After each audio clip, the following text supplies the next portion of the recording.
नमस्कार, न्यूज 18 मध्य प्रदेश छत्तीसगढ़ देख रहे हैं आप। मैं हूं आपके साथ प्रशांत कटारे और बुलेटिन की शुरुआत भोपाल से आई इस वक्त की बड़ी खबर के साथ।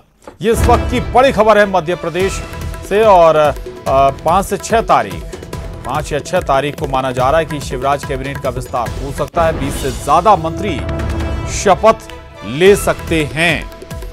तो अभी भी न्यूनतम मंत्रालय के साथ, न्यूनतम मंत्रियों के साथ सरकार चल रही है और ऐसी संभावनाएं जताई जा रही कि 5 या 6 तारीख के बाद, 3 तारीख को लॉकडाउन खत्म होगा होने की मियाद है और 5 या 6 तारीख को शिवराज कैबिनेट का विस्तार हो सकता है। 20 से ज्यादा मंत्री शपथ ले सकते हैं।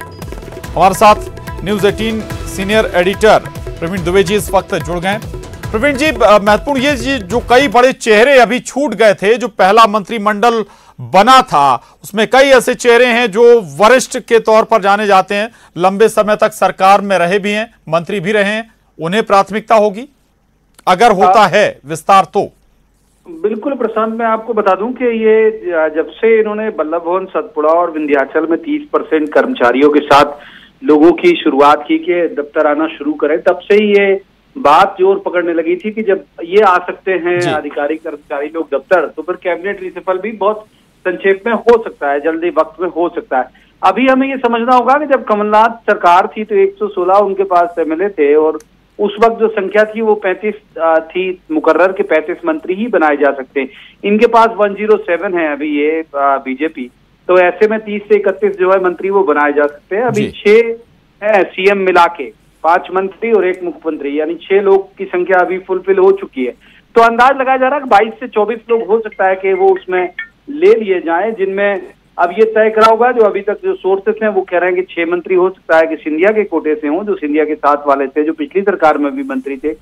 इसके अलावा बिसाहू लाल, इंदल सिंह कंसाना जो छोड़ के इसीलिए गए कांग्रेस के, वो मंत्री नहीं बन पाए थे, तो क्या उनको एकमोडेट किया जाएगा, इस पर थोड़ा संशय है।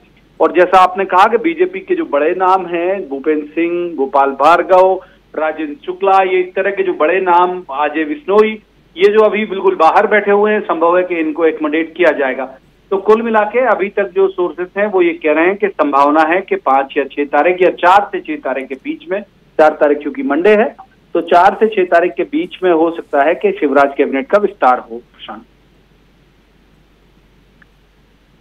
जी बिल्कुल, 20 + 6 जिक्र आप कर रहे हैं, 26 हो गए। 4 से 5 नंबर उस समय के लिए बचा के रखे जाएंगे क्या कि कोई नाराज हो जाता है या फिर कुछ मैनेज करना हो तो वहां पर सेटल किया जाए? दरअसल अभी उस तरह की स्थिति में मुख्यमंत्री शिवराज सिंह चौहान नहीं है जब वो पिछली सरकार में जिस तरह डिसीजन में करते। अब ये इनकी एक तरह की गठबंधन की सरकार है, भले वो लोग बीजेपी में आ गए, सिंधिया जी और उनके पूरे समर्थक, लेकिन एक तरह से जो टोन है गवर्नमेंट का वो गठबंधन वाला ही टोन है।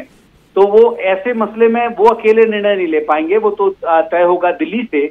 और जैसा मैंने कहा कि भाई ये लोग भी, अब रामबाई भी रोज जाके नरोत्तम मिश्रा से मिल रही हैं, कारण कुछ भी बता देती हैं वो कि अब दूसरे राज्यों में फंसे मजदूरों को बुलाने के लिए मिलने जाती हैं, लेकिन जाहिर सी बात है वो उनकी भी इच्छा है मंत्री बनने की, कितना उन्हें एकमोडेट करेंगे। बिसाहू लाल ने कांग्रेस छोड़ी इसीलिए कि वो मंत्री बनना चाहते थे, इंदल सिंह कंसाना ने छोड़ी इसीलिए कि वो मंत्री बनना चाहते थे। तो अब ये देखना होगा कि कैसे एकमोडेट करेंगे, और वो कोई फॉर्मूला जो बीजेपी है वो उसने शायद तैयार कर लिया केंद्रीय बीजेपी ने कि किन लोगों को रखना है।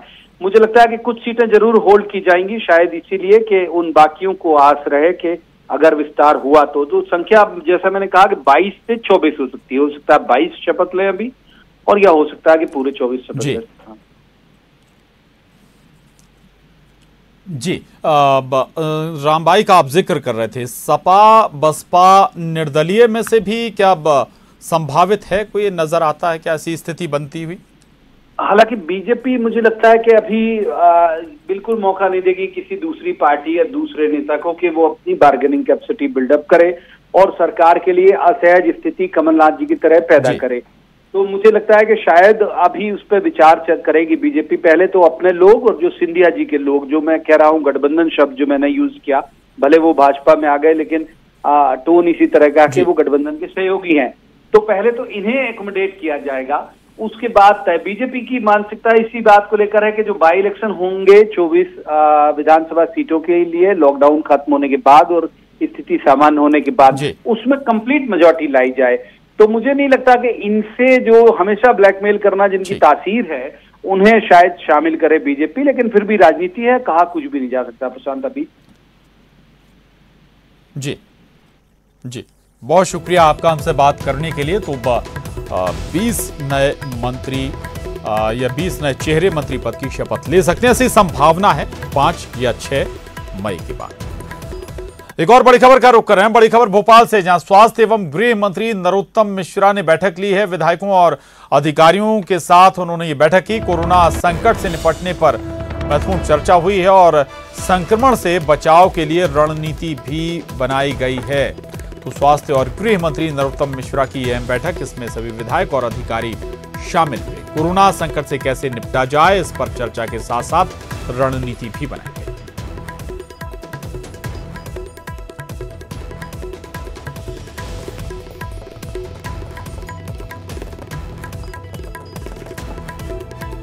तो आपको एक बार फिर बता दें, स्वास्थ्य एवं गृह मंत्री नरोत्तम मिश्रा ने भोपाल में बैठक ली। सभी विधायक इसमें शामिल हुए।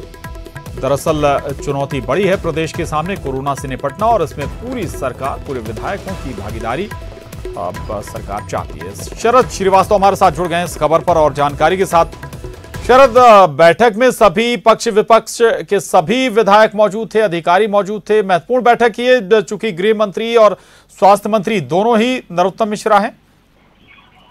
हाँ बिल्कुल, देखिए आपने सही कहा। और दरअसल भोपाल की स्थिति भी इस वक्त ठीक नहीं है, क्योंकि रेड जोन में भोपाल शामिल है। यही वजह है कि स्वास्थ्य मंत्री नरोत्तम मिश्रा ने आज बैठक की, जो जनप्रतिनिधि हैं भोपाल के उनके साथ में। इसमें बीजेपी के साथ साथ जो कांग्रेस के विधायक हैं वो भी शामिल हुए थे। भोपाल की कमिश्नर, कलेक्टर और डीआईजी ये भी इस बैठक में शामिल थे। जो बात आपने कही है उसी पर मंथन किया गया है कि आखिरकार जो कोरोना का संक्रमण है उसको कैसे कम किया जाए, और खासतौर से 3 तारीख के बाद की जो रणनीति है भोपाल में लॉकडाउन की, वो कैसी हो। तो इसको लेकर उन्होंने सुझाव भी दिए, और सुझाव के साथ साथ उनके जो सरकार कदम उठाने जा रही है उसकी जानकारी दी। जी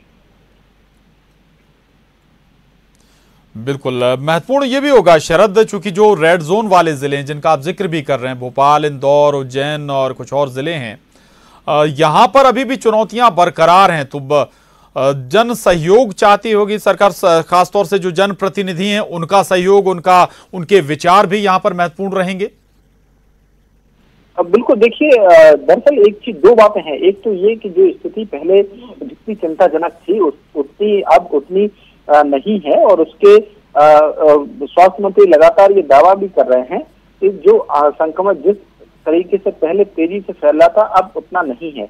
लेकिन फिर भी जो स्थिति है वो अभी ऐसी नहीं है जिसको लेकर आराम से बैठा जा सके, या जो कोशिश है उनको धीमा किया जा सके। यही वजह है कि जो जनप्रतिनिधि हैं उनसे क्या सुझाव लिए जा सकते हैं।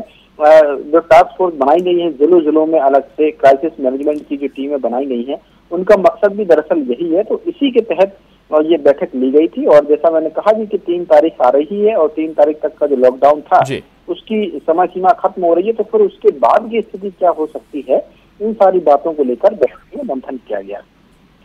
ठीक है जी, बिल्कुल शरद, महत्वपूर्ण है कि 3 तारीख के बाद जो रेड जोन वाले जिले हैं उनमें क्या स्थिति होगी। बहुत शुक्रिया, धन्यवाद आपका। और एक और खबर भोपाल से, कोरोना ई परामर्श सेवा की शुरुआत हो गई है। स्वास्थ्य मंत्री नरोत्तम मिश्रा ने इसकी शुरुआत की। 104 नंबर डायल कर फोन लगाने पर ऑनलाइन परामर्श मिल पाएगा। करीब 5000 डॉक्टरों को इस सेवा से जोड़ा गया है।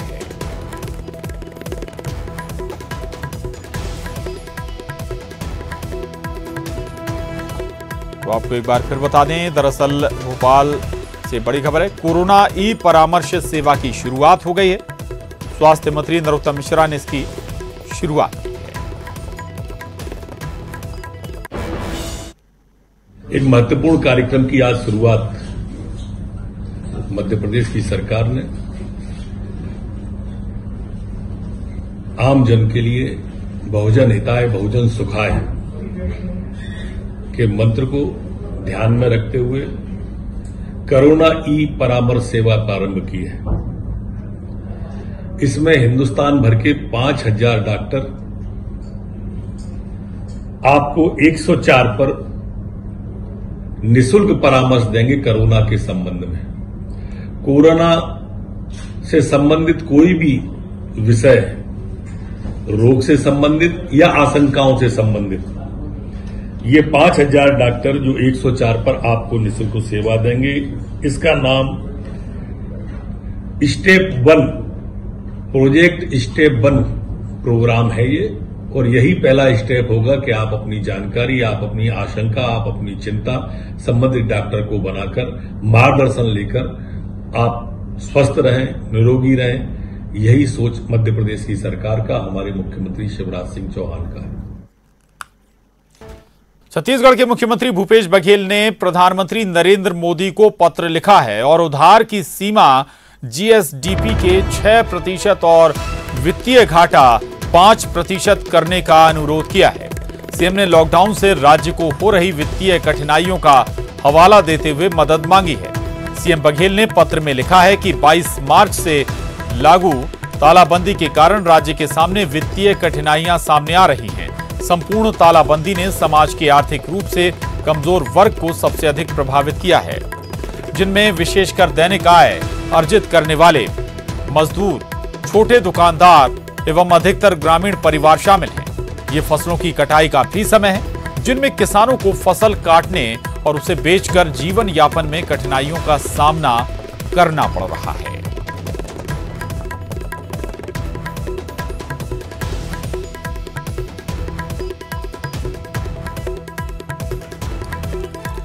तो एक बार फिर आपको बता दें, मुख्यमंत्री भूपेश बघेल ने पीएम नरेंद्र मोदी को पत्र लिखा है और इस पत्र के जरिए कुछ रियायतें भी मांगी हैं, जिसमें उधार की सीमा जीएसडीपी के 6% और वित्तीय घाटा 5% करने का अनुरोध किया गया है। दरअसल लॉकडाउन के चलते खासी परेशानियां इस वक्त सरकारों को झेलनी पड़ रही हैं।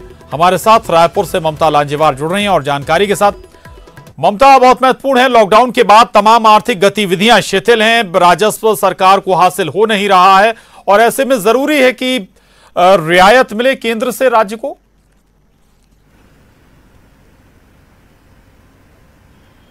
बिल्कुल, देखिए जाहिर तौर पर ये कि स्थिति जो है वो किसी से छुपी नहीं है। पूरी दुनिया भर में जो स्थिति है और देश भी इससे बचा नहीं है। और छत्तीसगढ़ की बात अगर हम करें तो छत्तीसगढ़ में भी स्थिति लॉकडाउन के चलते काफी खराब हुई है। खास तौर पे अगर हम बात करें तो मजदूर तबका और जो किसान है वो सबसे ज्यादा परेशान हुए, छोटे दुकानदार परेशान हुए। तो कहीं ना कहीं राहत की उम्मीद तो राज्य सरकार केंद्र सरकार से कर ही रही है और यही वजह है कि मुख्यमंत्री भूपेश बघेल लगातार लॉकडाउन की स्थिति को लेकर केंद्र सरकार से बात को लगातार जो है वो उनको अवगत करवा ही रहे हैं। चिट्ठी भी लगातार मुख्यमंत्री भूपेश बघेल लिख रहे हैं। अभी जो मुख्यमंत्री भूपेश बघेल ने जो चिट्ठी लिखी है वो उधार की जो सीमा है वो 6% तक कम वो करने के लिए, शिथिल करने के लिए लिखा है और उसके साथ ही उन्होंने ये भी बताया कि कारण क्या है।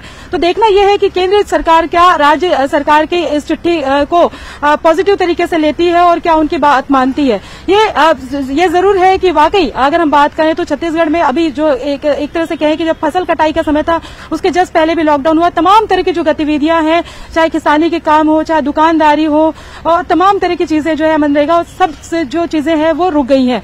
तो कहीं न कहीं राज्य सरकार जो है वो केंद्र सरकार की तरफ देख रही है कि शायद कुछ रियायत मिल जाए। ये आने वाले समय में पता चलेगा कि क्या रियायत मिलती है या फिर नहीं मिलती है। जी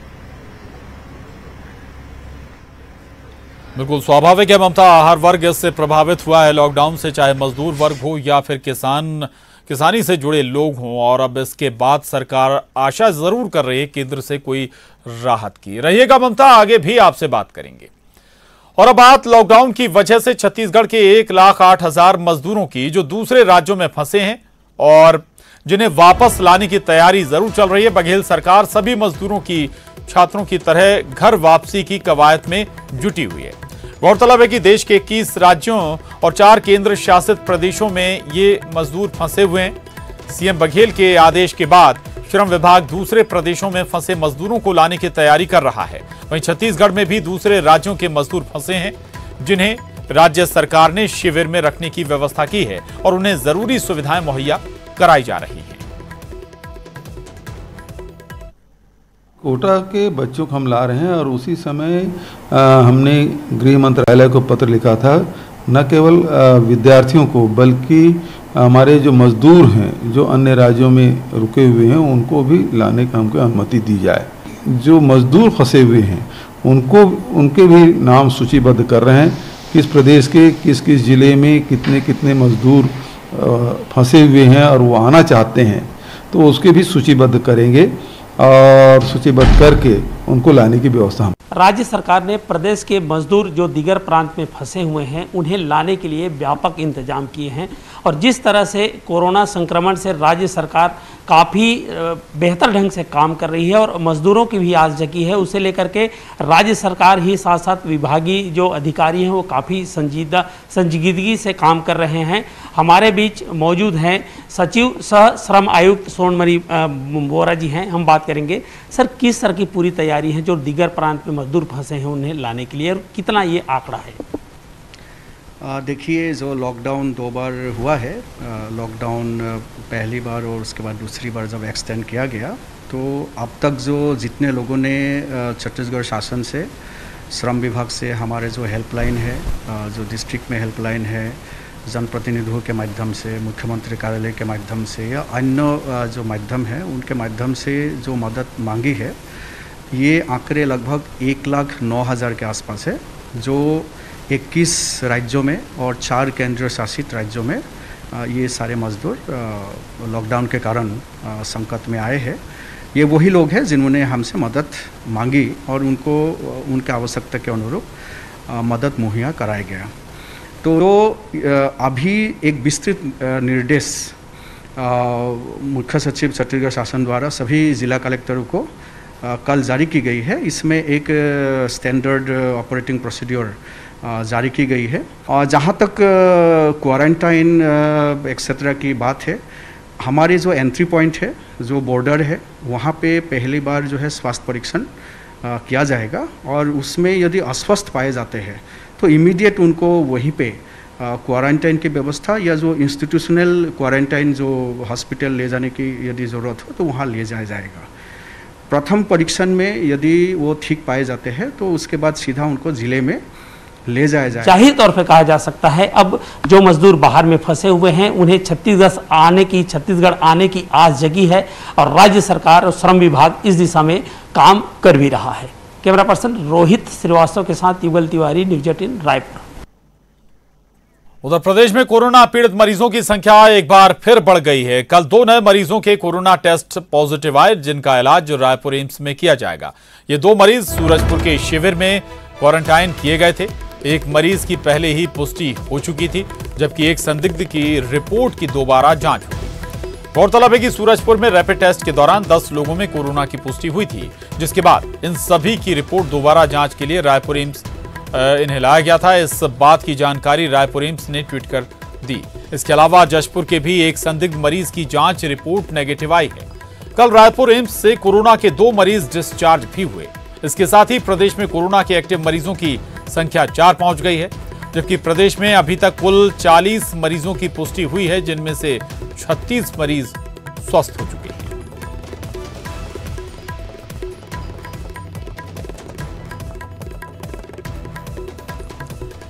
और ममता लांजेवार हमारे साथ रायपुर से जुड़ी हुई हैं। ममता, 2 मरीज कल कोरोना पॉजिटिव फिर सामने आए। भले ही चिंता की बहुत बड़ी बात ना हो, लेकिन सतर्कता की अभी भी जरूरत है छत्तीसगढ़ के लिए।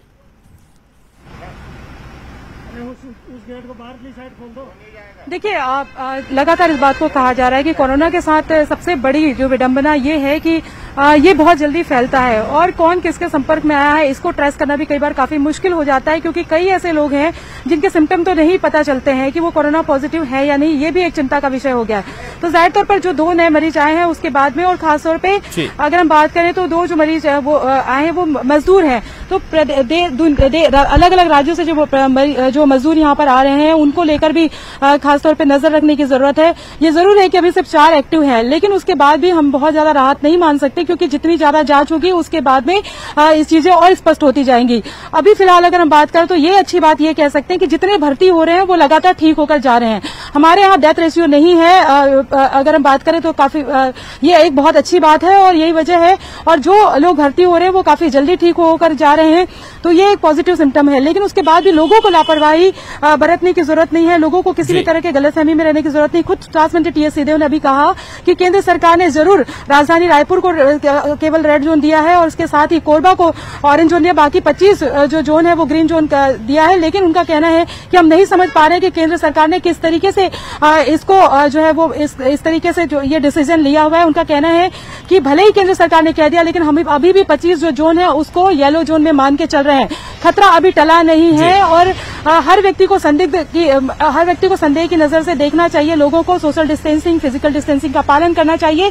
ये जरूर है कि अभी 4 हैं, लेकिन अभी भी अगर हम बात करें तो खुद स्वास्थ्य मंत्री टीएस सिंहदेव कह रहे थे कि वो इस पक्ष में नहीं है कि सीधे तौर पर जो है लॉकडाउन अगर हम बात करें तो उसको लेकर भी सोचने की जरूरत है कि राज्यों की जो सीमाएं हैं उसको किस तरह से रखें, क्योंकि अभी हमारा जो राज्य है उसकी स्थिति जो है देश भर में काफी बेहतर है स्थिति। लेकिन अगर एकदम से लोग आने लग जाएंगे, पूरी तरह से सीमाएं छोड़ दी जाएंगी तो दिक्कत वाली स्थिति हो सकती है।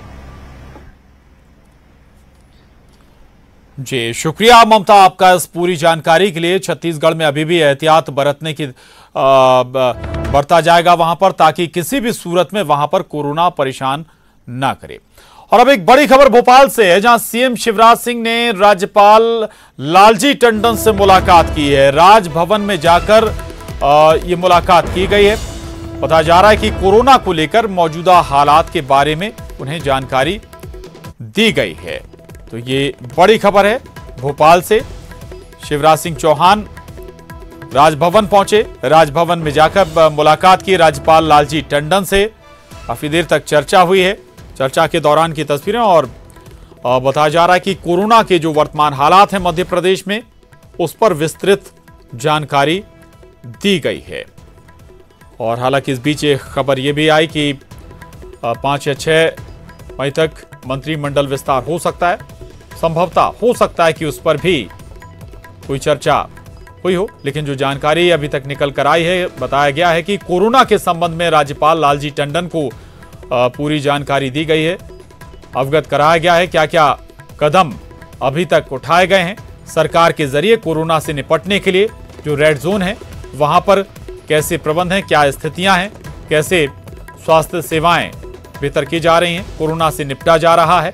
ऑरेंज जोन जहां पर पिछले कुछ दिनों से, करीब 14 दिनों से कोई मामले सामने नहीं आए, जो ऑरेंज जोन में है जिले, वहां पर क्या स्थिति है, 3 मई के बाद क्या कदम सरकार उठाएगी।